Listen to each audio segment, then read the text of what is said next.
In this video tutorial, we'll explore the fundamentals of machine learning. So if you are new to machine learning or looking to solidify your understanding, this tutorial is perfect for you.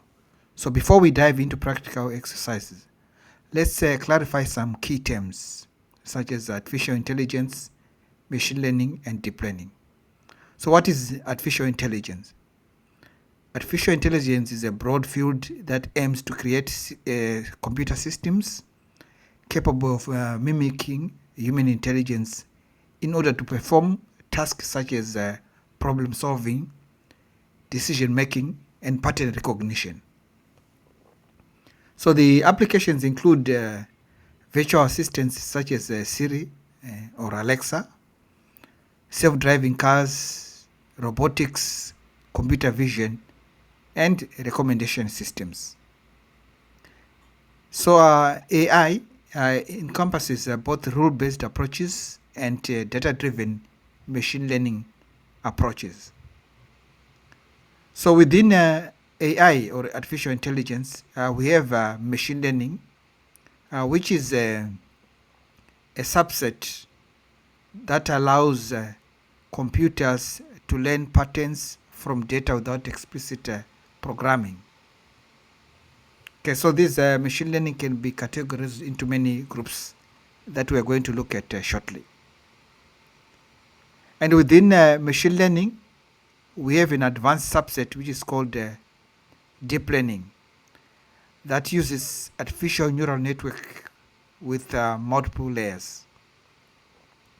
So deep learning is particularly useful for handling large and complex data sets such as for image and speech recognition. Right. So machine learning methods can be categorized into many groups. So we have unsupervised, supervised, semi-supervised, self-supervised, and reinforcement learning. Right. So the supervised focus on mostly data that is labeled. Okay, so we have labeled data. So for example, for this case, we want to do a classification. So we have the forest labeled as red and non-forest as labeled as blue. Okay, so these data are this labeled data is fed into the any supervised machine learning system, and then it produces an outcome. We also have unsupervised learning, where the model identifies patterns based on unlabeled data.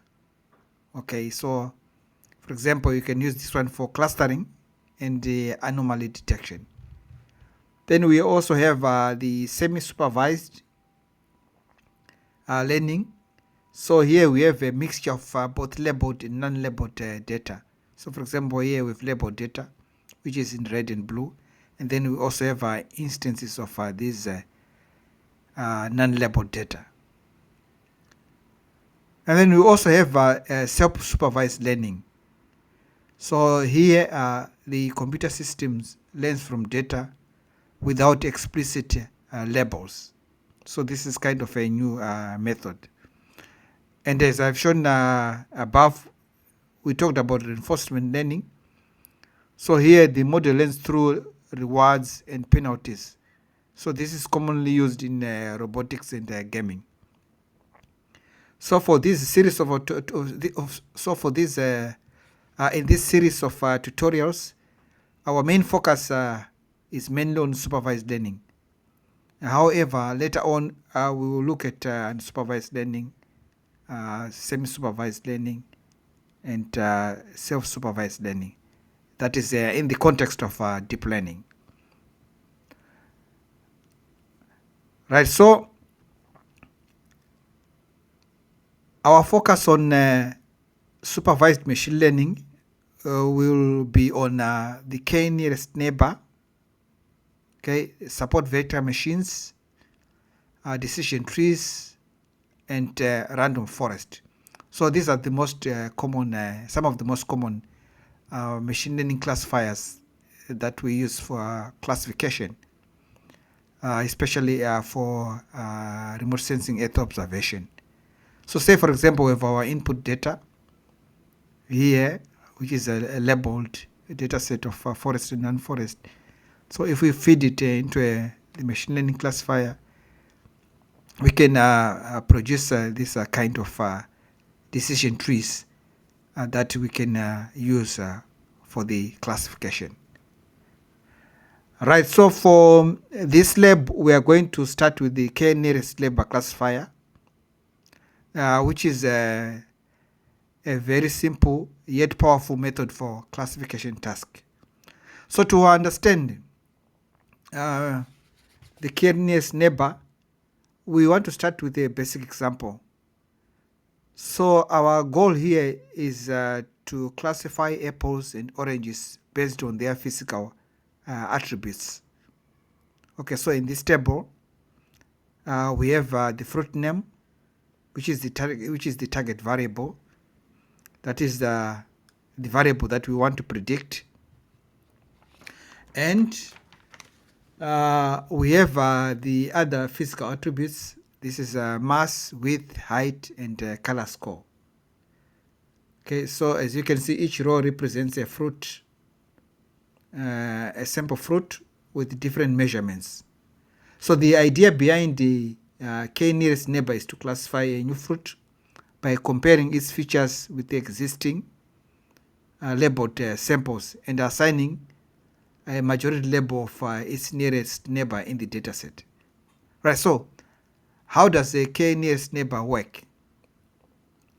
So say we have an unknown fruit here, and we want to classify it as either an apple or an orange using k-nearest neighbor algorithm.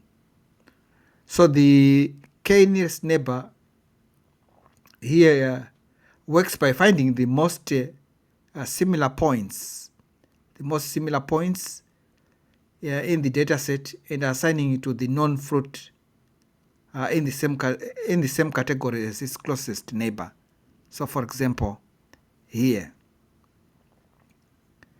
So the process is very simple. So first here we identify this unknown point, right?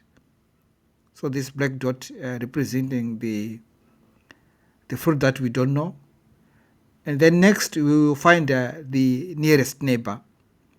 Okay, so the algorithm is going to look at the nearest neighbor or the nearest point. So for example, for K1, K, which is the number of nearest neighbor, K equals 1, we have this point in red. So if K considers 3 neighbors, okay, we move here, we consider 3 neighbors. So we have these points which are in blue, which represents the orange. Okay, so and this is all based on our distance measures. So this is the matrix that we are going to use to do the algorithm is going to use in order to do the classification. Okay, so there are many distance measures, but here we are looking at 2 distance measures. The first one is the Euclidean distance, which is just the straight line between 2 sample points. So for example, straight line between the orange here and then the unknown point. Okay, or we have the Manhattan distance, which just the sum of absolute difference along each axis. So this is kind of a grid or a block. So these are the 2 methods that are used. Right, so in order to classify the unknown point, so the k-nearest neighbor creates a decision boundary. So these are our points. So for example, if we choose the k-nearest neighbor, which is equals to 1, okay, this is how the decision boundary appears. Okay, So here you can see that for K1, the classification follows a very fine-grained boundary. Okay, the boundaries are quite fine-grained. So this means that the model is highly sensitive to the individual data points. Okay, so the point here is following into the this category, so which represents the apple.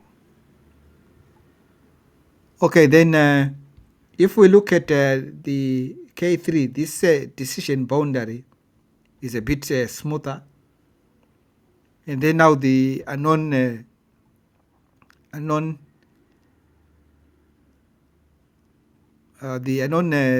point is following this category. So this is following into the orange category. Okay, so the same for the K when the K nearest neighbor is 5. So if we consider 5 neighbors, then we're also seeing the unknown point following into this category. Right, so this is important. So this means that choosing the neighbor value is quite variable. So for example, the small neighbor, so the small k, is very sensitive to noise and outliers. So this can lead to variability into the prediction. And also, if we have a larger neighbor, k neighbor, so we are also going to have maybe smoother boundaries. It reduces the noise, but it has the potential of overlooking details when we now try to generalize. So selecting the k value is critical for finding the right balance between overfitting and the underfitting in the k nearest neighbor classification. Right, so to better understand the machine learning methods for classification, let's conduct a practical experiment using the k nearest neighbor classifier. So in this case, first, what we are going to do is to create a synthetic data set. So this comprises forest and non-forest classes. So we are going to normalize the data set so that it's in the range between 0 and 1. And then we are going to split the data set into training and testing set. So here I've just used the synthetic data set so that you can play around with it and get different visualization. Right, so if we run this data set, which comprises 500 sample points, and we have 3 features that represent the green, red, and near infrared spectral reflectances. So these are, I assume these are the bands from the satellite imagery, and the classes we are targeting are 2. Okay, so these classes represent forest and non-forest. Right, so if we run this code, we are going to have our representation of the forest and non-forest points. Okay, so these are represented in 2 dimension. So here we have our near infrared, and we have our green band. Right. Next, we want to create a decision boundary that we are going to see how far the algorithm has done the classification. Okay, so we are going to define a function that we are going to use to plot the decision boundary. So here we have this function. This is just a simple function creating a decision boundary based on 2 features. That is the near infrared, and the green band. Right. So this is going to be used later for plotting the decision boundary. Right. So our goal is simple here. We want to create a k-nearest neighbor model that has got 3 and 5 neighbors. Okay, so this here we're just creating the objects that is going to contain the neighbor values. So KNN 3 and KNN 5. And then now we plot the charts here showing the k nearest neighbor and the k nearest neighbor for 3 and k nearest neighbor for 5. So as you can see, the boundaries here, they're a bit different. Okay, the decision boundary is slightly different compared to this one. So this shows the impact of these different decision boundaries. Okay, so just to conclude, let's look at the strength and limitations of k-nearest neighbor. So as you can see, it is a very simple and easy to implement machine learning algorithm. It requires a few hyperparameters, as we have seen, and it is very flexible for different types of data sets. So what are its limitations? Because of its simplicity, it struggles with high dimensional data. For example, if we have data with many bands or with many features, it is very difficult for a k-nearest neighbor to do the classification. And then it is also computationally expensive for large data sets. And it is sensitive to input scaling and quality. So remember, its main metric is distance. So if we have got different features that have got different distant range, then those features with the high distant range are going to be considered. So this is not good. So you need to scale the features before you run the k-nearest neighbor method. But this is quite a good method because it's better to start with a simple method and then see how your data, how your outcome is when you run the model. Right, so this was all about the k-nearest neighbor. So please play around with the code that I provided so that you can check different k-nearest neighbor. So thank you very much for watching. See you in the next video.